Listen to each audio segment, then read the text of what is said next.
So we're really trying to create, kind of bridge the gap between luxury and attainable, but while still maintaining that luxurious aspect. And so that's where kind of like our tracksuits come into, like the Franki Ray everyday. They're still high end, but not necessarily a handmade, buffalo leather jacket. So, can you start by telling us a little bit about your brand and your background and how you both got started in business? Okay. The brand we named after our fathers. And so my dad is Franki, Stacey's dad is Raymond, and that's kind of an homage to our entrepreneurial backgrounds. Both of our families were, self-employed and successful, and that kind of hustle and drive is definitely a genetic component. And that also is a way for us to kind of circle back and remember what our brand truth is, and that this brand is about she and I and our lifelong friendship. We've been best friends since kindergarten. So that's also kind of a fun little fact. And, now after 30-something years of friendship, we decided to jump in and get paid to hang out. That's one of the things that really I found so appealing and endearing, the fact that you two are best friends since kindergarten. And you've worked together since you launched in 2017? Mm-hmm. Yes. So aren't you sick of each other? We're not sick of each other. We, if anything, the only, as far as business goes, as being friends, it's just really just kind of a day-to-day for us. We don't really know the alternative. So, we probably, I remember we went on a road trip about 2 years ago. We went from Dallas all the way up to the Grand Canyon, and we were gone 7 days, driving in a car, had an itinerary and all this crazy stuff, and we were so excited. And the only time we had one minor bickering fight was I told her to turn left and she was supposed to turn right on our way home after we'd been driving for 10 hours straight, and we were so tired. It's I hate you.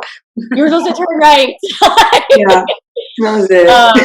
And that was, literally the only thing that really, our only really big fight at that point. But other than that, it's just more or less just being there for each other. I think that's the biggest component is we find as we've gotten older, it's about being there for each other, and things do get really hard, even outside of work, just with life. And rather than fight about it or whatever, we have really harnessed how can we be here for each other. So it doesn't really get old because things change all the time, and we have to learn how do we adjust to each other as that starts to happen. So I think the first thing I noticed was the briefcase. I haven't seen a briefcase since the 80s. And the fact that the idea of a pink and a white and these ultra feminine briefcases was just, it caught my eye. What made you bring back the briefcase? Or how did you even come upon the idea of, reinventing the briefcase for this time?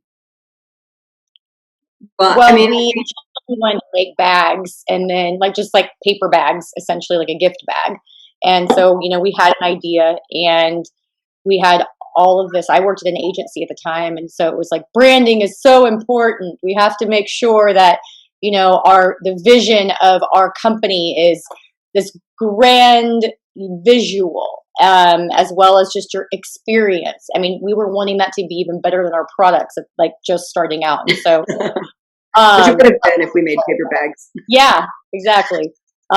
So then, as we're coming up with ideas for how to make this brand the best in the whole wide world, Sasha, tell them how to reach us. Yeah, we're coming up with setting up our website. At this point, we've already named the company Franki Ray. That was already kind of there, but we had this other vision of what we were making.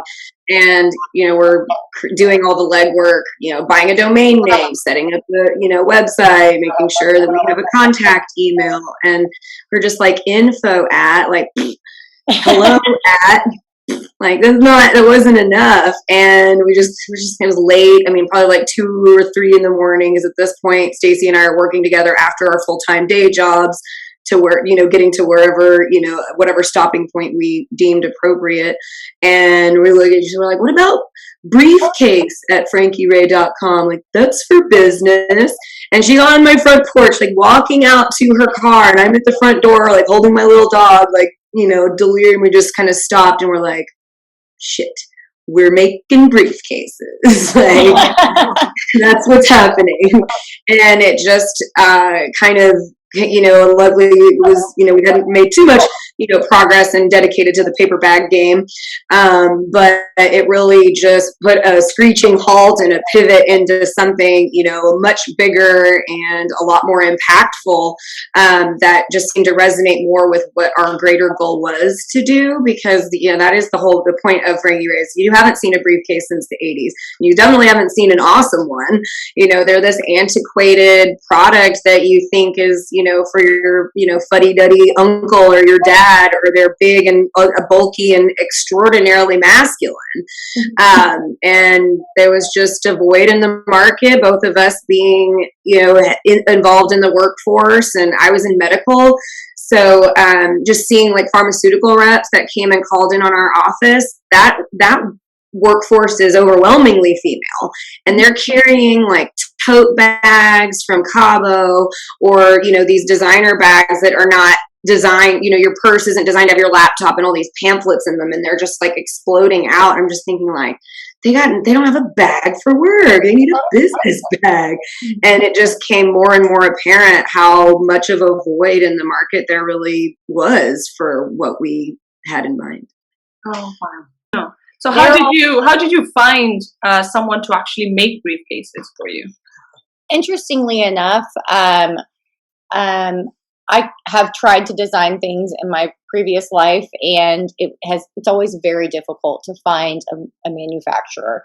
And even recently, when we started, looking for someone to help us with our tracksuits, even being in the game, it's very difficult. And a lot of it is because the type of industry that it is, it's either a huge company that's outrageously expensive, so they can afford the advertising. They have the mechanics and the network and all of that to harness online advertising, where a lot of the manufacturers for people starting out, like for us, don't have those resources to present themselves in a public fashion. So it is a lot harder to find a more affordable manufacturer. That doesn't want your opening order to be 10,000 units, or Yes.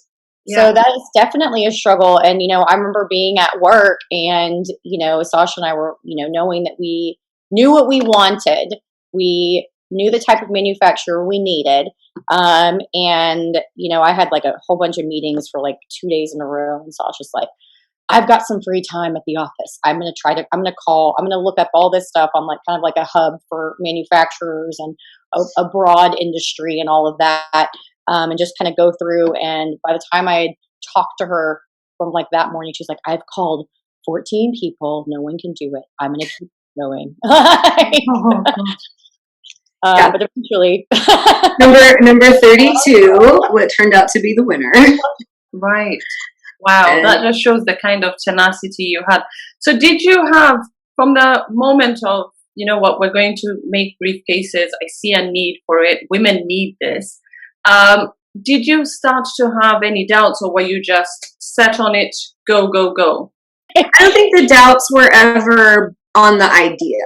I think that's never, that I've never felt that personally, and I'm pretty sure I can speak to Stacey that the idea was never where the doubts are. The doubts come with, all the other elements, and, finding the funding, and, making sure, like, okay, we're just going to write a check to a stranger, and okay, I guess we're just going to take a weekend trip to India. Okay, together, like, there are more doubts in the legwork that it takes to accomplish things, and maybe not much as a doubt as it is just, hesitation and recognizing that you're making some really big decisions and really big commitments and choices that are definitely outside of the scope of what a seemingly everyday, normal life is. And that, I think, is probably a little bit more, anxiety or, just doubt inducing more than, what had gotten us to even make these decisions and call 30 something people and to work until 2 and 3 in the morning after our regular jobs. I mean, the idea is what fools you, and to circle back and focus on that and recognize that that's why you're doing all of this seemingly crazy stuff and missing parties and, being tired. That is what drives you, versus if you're in doubt about your idea, maybe get a new one. Right. Right. And then you have to hope that people like your idea, because for 2017 was the inception of the idea, but the actual launch of our entire collection wasn't until 2020. So for that time, we had to sustain the mental focus of, we're working this hard and Sasha and I are the only ones that know about it. We have no idea if anybody is going to like it, if it's going to work. How we're like, we didn't have any outside perspective. I mean, we had everybody sign NDAs because if in our minds we're like, if anyone finds out what we're doing, they're gonna do it. This idea, and they're gonna make it because it's so cool. So I mean, we didn't even tell our friends probably till the latter half of 2019 of exactly what we were doing. I mean, we were very, very, the first, we hired 2 people out the gate was an accounting firm and lawyers. So we really tried to keep this hush hush, but also the fear of that was probably on the tail end, the biggest portion of, we've done all this, now we have to tell people about it. Right. Yeah. And so then how did you do the market testing? That's funny, because I don't know that we really did any market testing other than, here's this awesome product line, it's cool, and either you get it our market testing, or you don't. We're our market, though. I mean, that's kind of, again, another point of naming it something that's so personal to us. And a lot of times people are like, oh, don't go into business with friends, or don't take that, don't, business and personal need to be separated. And we're very strongly the opposite of that. This brand is very personal. It is a physical representation of our friendship. We want to make things that we love and that we like and that do have, personal meaning. I mean, every single item that we've created, we've designed top to bottom, all the interior textiles.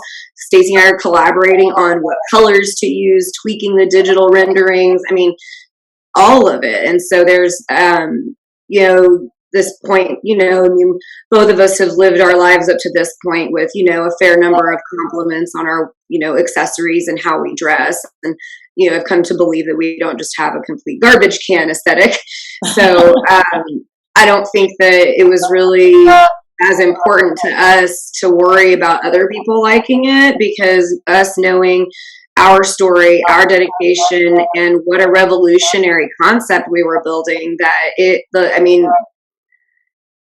wasn't ever meant to be an everybody brand. Like, we're not going for J. Crew or, a very, kind of flat, simple basics type of brand. But it's been overwhelming to see when people really get it. I mean, they get it, and it's so exciting that there are other people like you're, across the pond, and you're like, oh my God, a women's briefcase, that's so cool. And there is a fair amount of awareness and an education component, because it is something that we are finding people are like, oh, but when would I use this? Like, do you have a job? Like, that's when you would use it.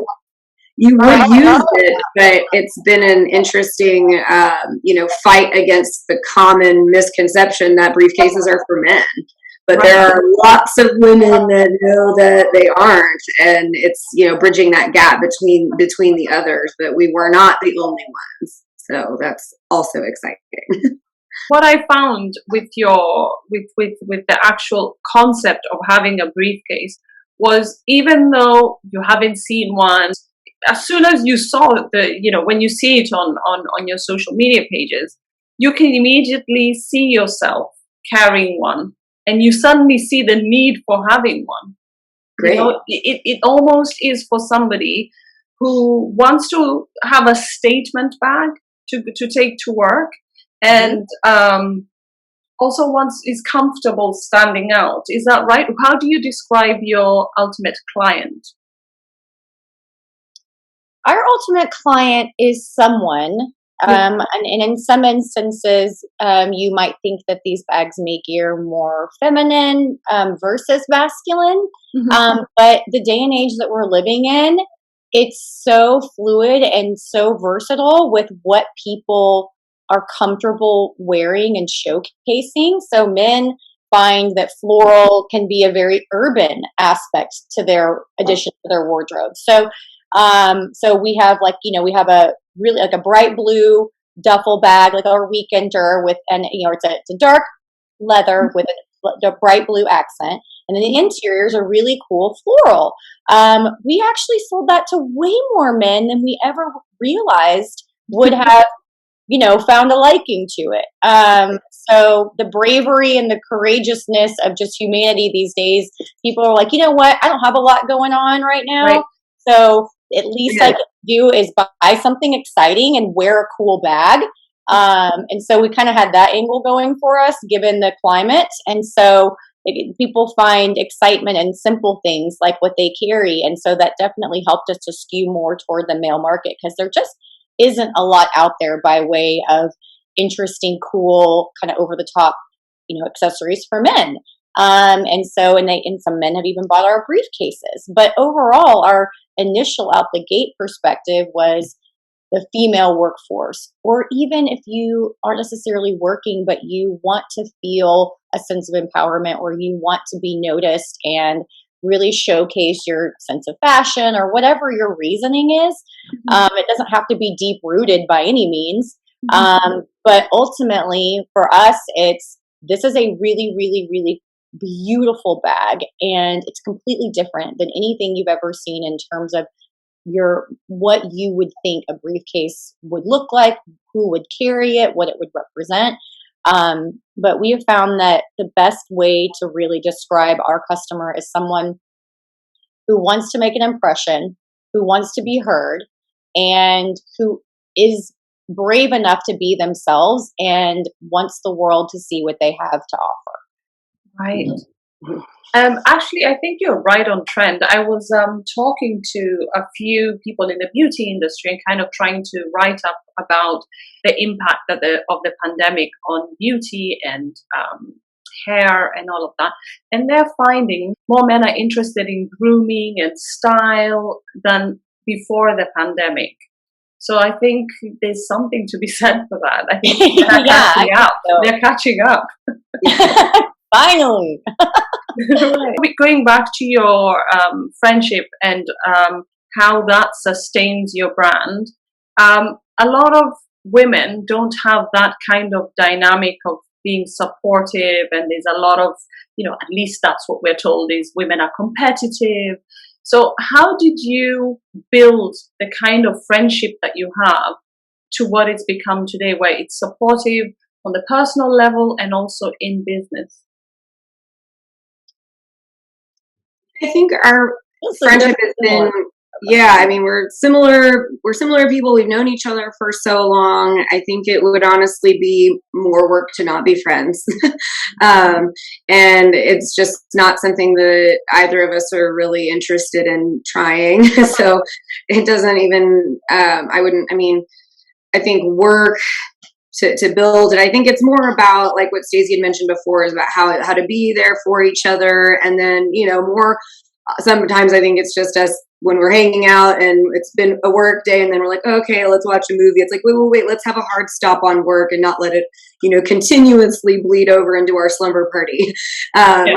Sometimes it does, and that's fine. But really it's, I think just having healthy boundaries and, I think with the utmost respect and care for one another, which is just something that I think is developed along with a true friendship. So it's more like, okay, I'm tapped out, like, mentally from working today. I need to, take a step back and being okay with where each other is at that moment in time, and, not forcing anything to be done, because ultimately, our friendship and our situation in this is more important in the bigger picture versus, some monotonous task or something that, may seem important right at that time. But unless it's a really, specific deadline. We give ourselves a lot of grace and kindness, because the alternative is burnout or, resentment. And those are things that we can't continue to build this brand on, because it's not what it's about. So,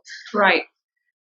So how have you managed to kind of navigate the financial element? Did you start off where you were both in different types of jobs? And you mentioned a little bit about that, where you both have a steady job and then work, kind of have this as a side hustle. Yeah, I mean, it was the side. I mean, I don't think it was a side hustle so much as we knew we were building something, and in the interim, keeping our current employment made sense, because it wasn't something that we were dumping money into this brand, and we're not getting anything back out of it. And so that I think was more just, the belief in it, but also, having to have common sense and enjoying our homes and, the occasional meal. But then, jumping in full force. And now both of us do this full time. And so that, that takes a little while to get to that point. But we've done it. As far as, funding ourselves, we have a little bit, of outside investment, but it's less than 8% of our equity is outside funding. So Stacey and I have done, everything else, split between us. Neither of us are financial gurus. So like she had mentioned, before we had money to count, we hired accountants. No, that's not, no, it's one, we don't want to spend our time doing that. Two, chances are we would mess it up, and, we're happy to pay them. So you say it's almost as if you both knew where your strengths lay, and you just worked on that, and then hired people to do the bits that, actually most entrepreneurs actually struggle with that, right? Like they try and balance the books by themselves, and they try and do everything themselves, and then burn out. You are totally correct. Yeah. Nothing kills your mojo like a spreadsheet. Yeah. Sasha and I are very open about what we can and can't do, and what we will and won't do. And, we find that there's so many things we're like, okay, we're not the greatest at this. So let's outsource. Let's contract this person to help us with this and that, whatever it may be. Because what happens is, not one singular person on any planet for any particular job is good at everything. Right. And for us, there are a lot of things that we really need to focus on to push us to the next level. And we know that if our time is taken away from that, we're going to be in the weeds forever. And so we do harness our particular strengths. We do know, what each one of us is good at, and we kind of have our respective roles. We do a lot together, of course, but we do have kind of like, things that even, it does take time sometimes to learn what those things are too. But outside of that, it's, okay, we're going to have this person do this and check back in when they're done. We don't really necessarily like to micromanage, because we do believe in the people that we bring on. And that's why we brought them on, so that we don't have to do that. And it's really saved us and gives us credibility in certain instances when we're like, oh yeah, we have a person for that, no problem. So it does help us, just as far as credibility as well as sanity. So. Right. And so talking about products, you started off with the briefcase, right? And then now you have apparel. I see a drink. So can you talk to us about the different offers you have? So our first collection was, the inspiration behind it, and the first thing we had the vision to create was the briefcase. And then our first collection kind of expanded out from that, where we have like a little travel collection where there's a backpack and the duffel bag Stacey had mentioned earlier. The briefcases we have made in 2 different sizes. So we have the standard, which would fit, like a 15-inch laptop. It's about 20% larger. But then Stacey and I are small people, and we also get to choose our technology. And so we have the little MacBooks, and we're like, we'd much rather have a small one. So we created the mini, and there are a lot. I mean, that one is done very well also, because there are, it is nice to have smaller technology and, just a littler bag. And so we've created that. And then we have our jewelry clutch that doubles as a mechanism to travel with your jewelry nice and organized, but then it converts into an evening bag. So you can use it at home or when you travel. And then, and then the apparel, and donning one of the track suits right now because I love them. Really cool. I was looking at that and thinking, I'm not a tracksuit girl, but I would wear that.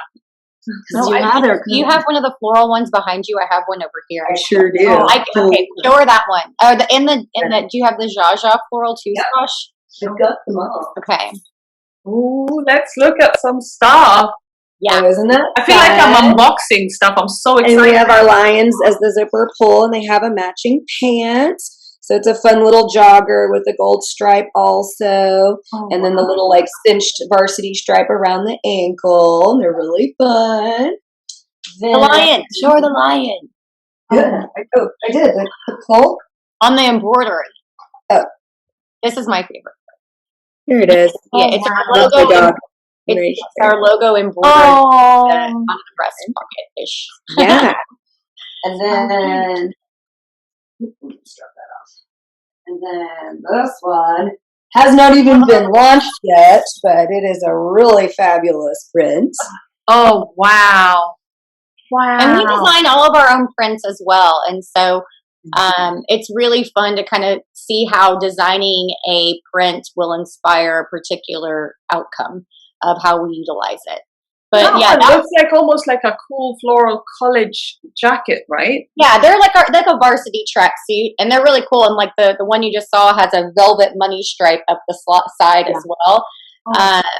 And they all have matching pants. So I have never been more excited about a varsity jacket. Yeah. Oh, right. They're so cool. Fun. They're really fun. I need one of each. I'm definitely going to go online and shop. All right. You won't see the Zsa on there. Can I see the briefcases? Yes. Yeah. So here's the white one. This is the Natalia. Oh, wow. Get my chair back. Hold on. Okay. Yeah, so this is the standard size. And then our beautiful lion clasps. This is our trademarked hardware, so you can kind of see the resemblance. Oh, wow. And then when you open them, the clasps are just awesome. That is stunning. Okay, so talk to us where the back part you'd put your laptop. Yeah, you can put the laptop usually we have underneath here, and that way you can secure it in place. There is room for your charger, and that way it's not thrashing around. Here you can put your paperwork, a notepad, anything really that you would like to fit in there, so you can see it's kind of a folded accordion style pocket. And then this is a pocket here. Sometimes we put business cards in there, your pen or your lipstick in here, and then whatever else you want, like in an enclosed pocket right here. And then they all come with an adjustable and detachable shoulder strap and a luggage strap. So you have these little pieces here on the sides, and then you attach that, and that way you can carry it crossbody or over the shoulder, or the luggage strap is shorter, and so like on your trolley sleeve of your roller bag when you're traveling, so it won't slide around. You can just slide it over it. Oh, that's so cool, because it's like you could carry it as a laptop bag, right? Yes. Yeah. Yes. Oftentimes that is what it is. And then this one is the mini size. I did not know I needed a briefcase. You do. And I'll tell you something. The second you start using it and leveraging it to make your day more efficient, you feel, I swear to goodness, like Sasha and I will go somewhere and we'll have our briefcases, and we call them our business bags for like brand recognition, but as we're introducing them, it's easier to say briefcase so that people really understand what it is. And then we shock them because they're like, "Oh, I was thinking briefcase, but no." But when we utilize them in meetings, or even if we're at a coffee shop to just work for the day, it changes our whole tone. It's like we feel like we're forced to work because we're like, we can't walk in here looking like this and not. Right, right. The funny thing is, I think what you've done is it just brings back a happy time, because the 80s, 90s, there was such a happy time. Yes. When I saw it, it just transported me back into an era that I grew up in, you know? Cool.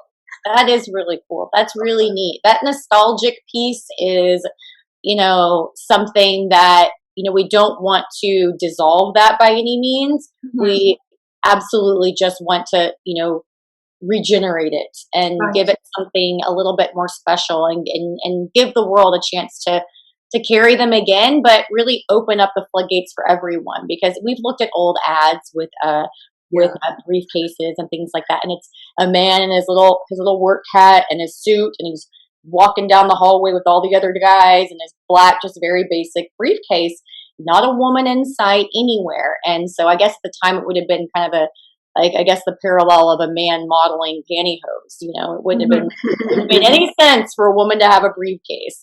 So the fact that we've been able to kind of flip that script has been something that we've been very excited about. And we are just kind of, you know, sitting back and waiting for the world to just, you know, everybody collectively come together and realize this, you know, this unity that we all have, and that fashion isn't necessarily specifically for a woman. It's for everyone, and it's meaningful. It can be very meaningful. It doesn't have to be superficial.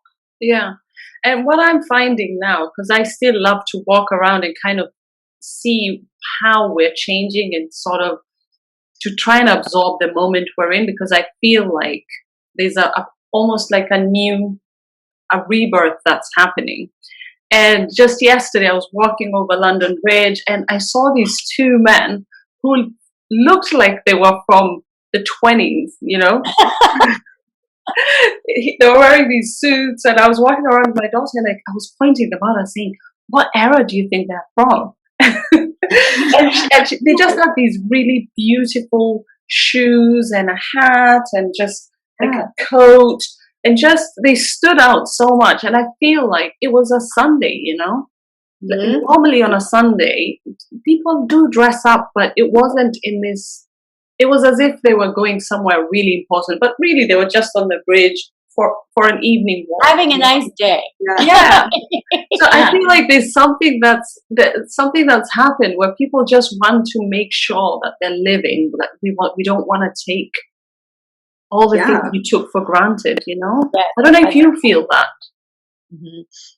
No, most definitely. And I think that's, you know, another part of why, you know, we call them a business bag, because we have people in professions that don't necessarily use a laptop. You know, I mean, we have makeup artists that carry them and love, you know, to have the presentation of their brushes and that organization, and just having this like very special vessel for whatever it is that you're passionate about, whether or not you are, you know, whether or not that's your source of income, but just to feel, I mean, when, like Stacey said, I'm excited when I pack mine up and I'm going somewhere with it. I know I'm going somewhere with a sense of purpose, and you feel a little bit closer towards that accomplishment, and just that you're going there to do something important, and what you are doing is important, and to claim your space and your, you know, and the attention that you deserve in this world. And oftentimes, you know, historically, you know, women have been overlooked in that realm, in that capacity. And I think, you know, another important component of how, you know, a briefcase works is when you go into a meeting, you know, you don't set this bag on the ground. You set it here,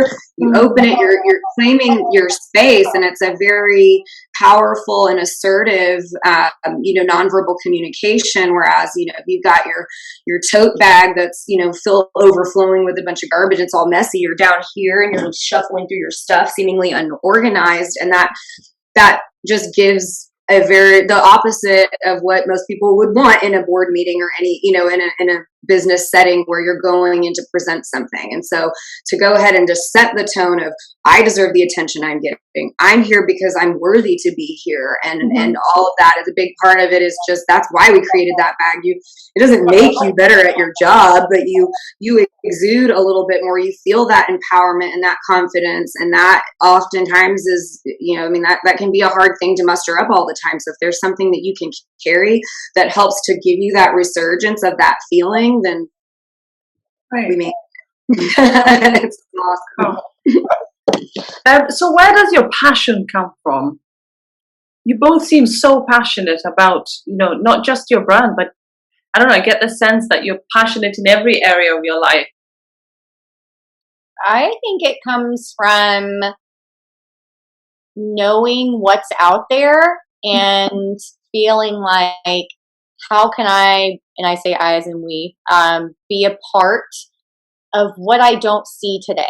Because I do believe Sasha and I, we've traveled together, we've done so many things, and we've gone to school together. I mean, from menial tasks to really gargantuan ones. We know what's out there. And I think our passion truly comes from a space of wanting to harness everything we possibly can, because we don't want to miss it. And it's not going to be a fault of our own for not trying. And I don't think there will be a day where we'll be sad that we didn't get to do something, or we didn't, accomplish this or that, because maybe we didn't, because we were busy doing other things and trying to get other things accomplished, and really reach goals that are never ending. We just always have something that we want to do and somewhere we want to go, whether it's mentally or physically.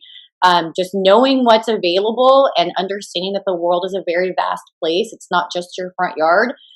Gives us a huge sense of, just, I guess, energy, because we can't stop. We just, it's perpetual. And I believe that that's our biggest motivator is knowing that there's so much more for us to do and to do together, whether it's with our company or our friendship or whatever it is. So, right.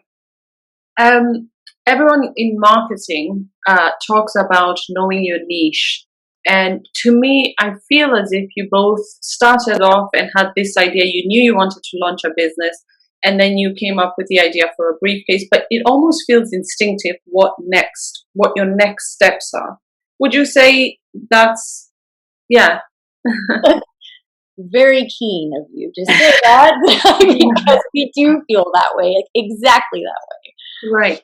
You just see what draws you, right? What your next step is, what next product is calling you. Yeah. So talk to me a little bit about the drink. Do you want to talk about the drink? No, yeah, of course. It's fun. So, it is. So that was a really fun and fabulous opportunity for us. It was a bit of a pivot from, us creating our product line and, something very specific. But what Stacey and I have heard time and time again is, complimentary about our branding and our experiential capabilities. Our launch party was this immersive experience. And everyone was like, it's just so magical. It's so fun. Every part, we've done a few other little pop-up shops or, our booth. Everyone's always like, wow, you've just thought of everything. And so, we were able to collaborate with a restaurant group that is here in Dallas. They have 6 locations. They're pretty prominent and very, a well-known, brand.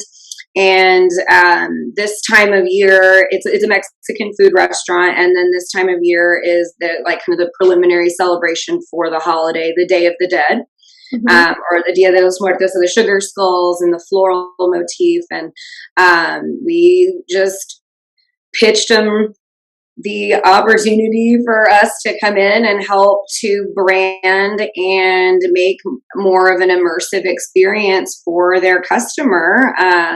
For the Day of the Dead, it was already something that Miss Sarah Restaurants had always decorated for, but it just, having a little it wasn't very consistent from store to store. And, there just could have been some ways to really tie it in and make it more involving the customer more than just, than the patrons that work there or the employees that work there wanting, to have a place to celebrate, but to involve everyone that's going. And so part of that turned into, creating some branded products for that restaurant group specifically, but doing all of that design and kind of tying in our love for floral motif, which worked out well for a very colorful and florally inspired holiday. So that was lucky. And then part of that project was to create the cocktail. And so it was delicious. Stacey makes a mean margarita. It's really good. And it's just been so fun. And one of the coolest things that we experience constantly is when our friends get to be a part of something that we're doing. And just as of recently with Macero, it's them going to these restaurants and taking a picture of the stuff that we have designed, or a picture of them drinking this drink that we, I designed. We designed a really cool drink, and working with their staff as well. But just watching our friends and our family enjoy this moment with us, and then being proud of us and being like, yes, this is delicious. This is so fun. These coasters are so pretty. Is it okay if I take one? Right. That to us has been the most fun part of all of it. It's really great to get to work with big brands like that, and for them to, take you seriously and want to know what you have to say, and take your advice and help to bring it to life. That's really motivating, and it's great for us to say, okay, we're going in the right direction, we're doing something right. But when you can make your friends and family be a part of it with you, that's a whole other scale, because even like in my day job before, my family did not know what I did. They didn't understand it. They're like, what do you do? And so for them to really see what I do now, and for them to support it and be involved, is a whole other level of just wonderful reasons to continue to do this. So, right. What would you say are some of the challenges that you hadn't prepared for, and how did dealing with the challenges, prepare you to feel confident in your journey going forward? I think there's always, the challenges to find a way to communicate, especially with a retail, a product getting into a retail store. We don't have brick and mortar. Is that people will say no, and to not let that get you down. We haven't come this far to only come this far, and to just to work on ways to communicate what you have, but also take in mind, because there were a long time, and early on, you're so excited because we've been doing this and it's only been Stacey and I. So we would almost talk about it with other people like they knew as much about it as we did. I think that was, a turning point, is learning like, okay, now I'm not just with Stacey. I'm talking about this as a brand, and I'm trying to, let somebody else who doesn't know anything about it learn or understand or become enticed or intrigued by what we've created.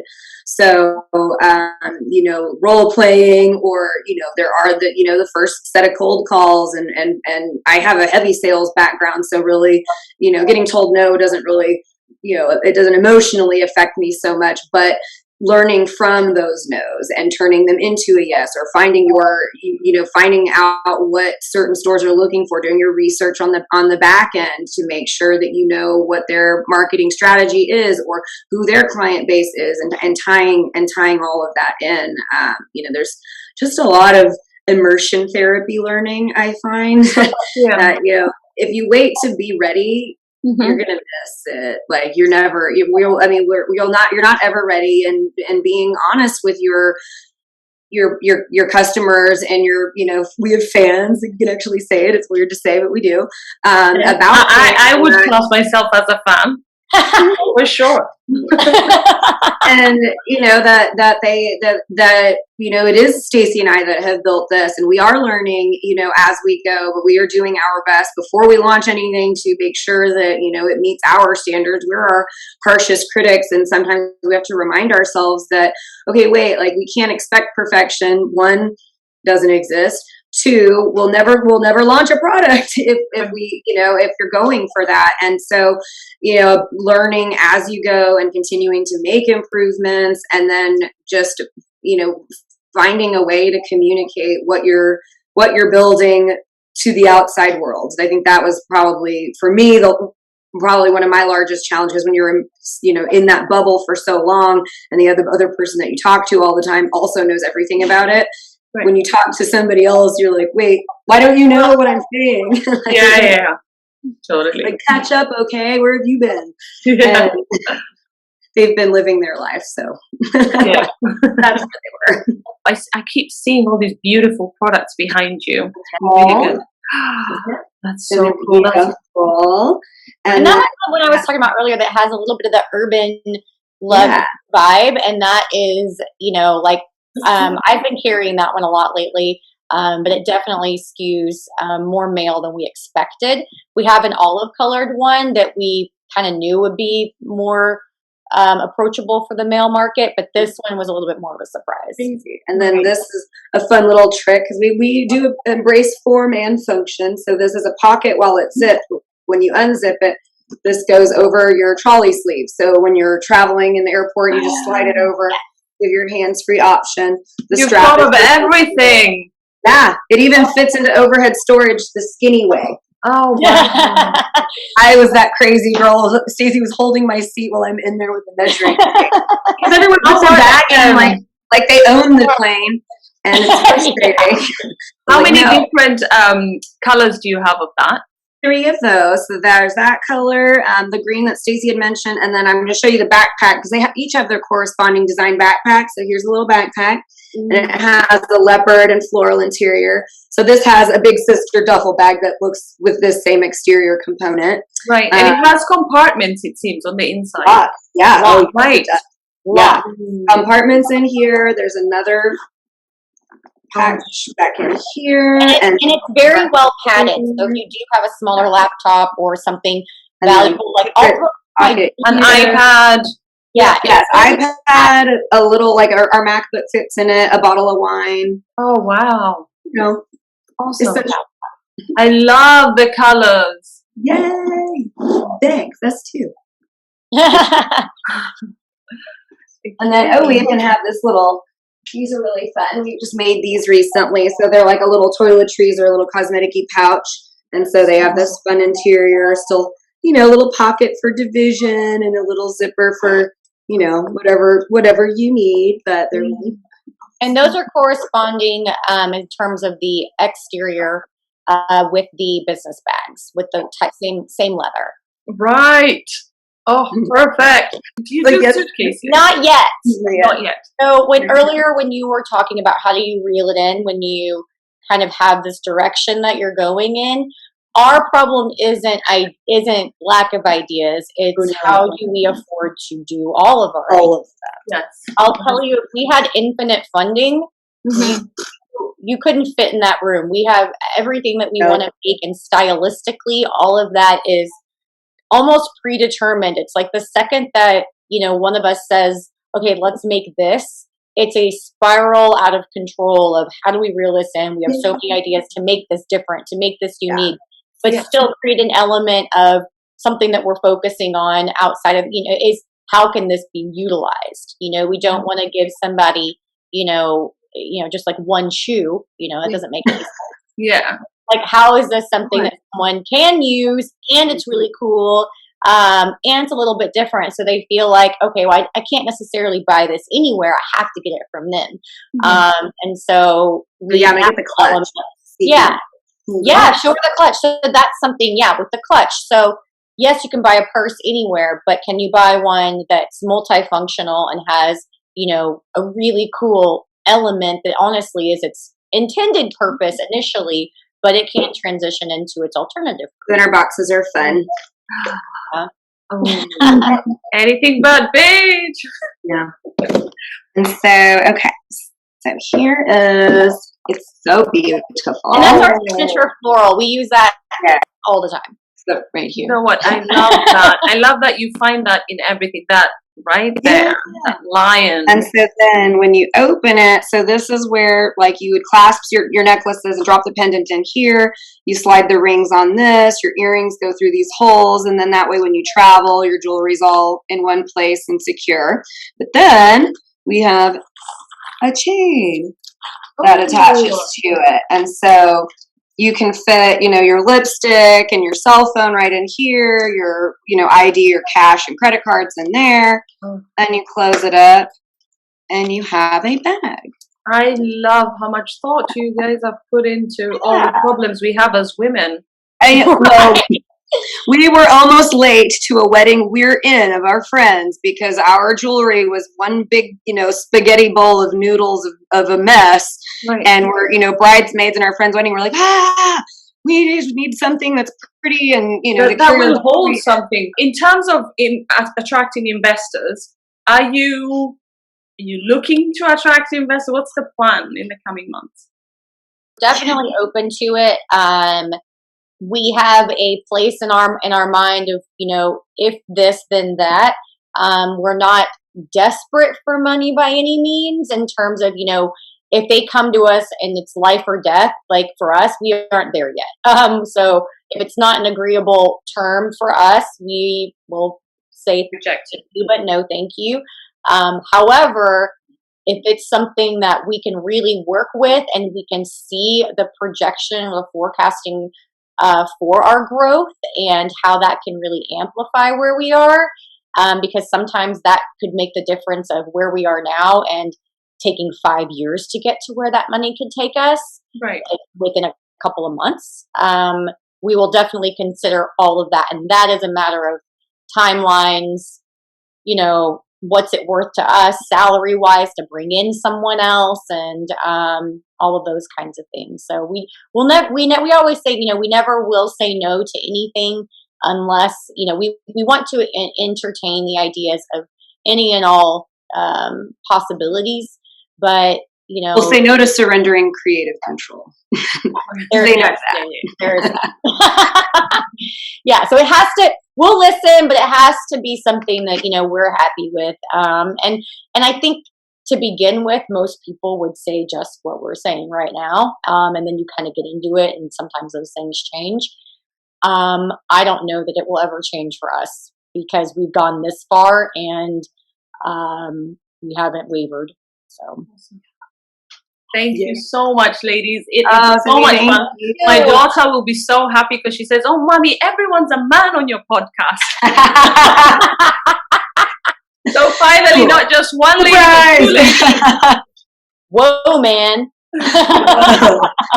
Thank you so much. This was so much fun. That was the most fun podcast I've ever done. Oh, good. Oh my gosh, we've been so excited. It's so wonderful to meet you. And yes, friends and fans here. We're so excited. Oh, thank you. I will tag you in everything. Thank you. Thank you. Bye. Bye.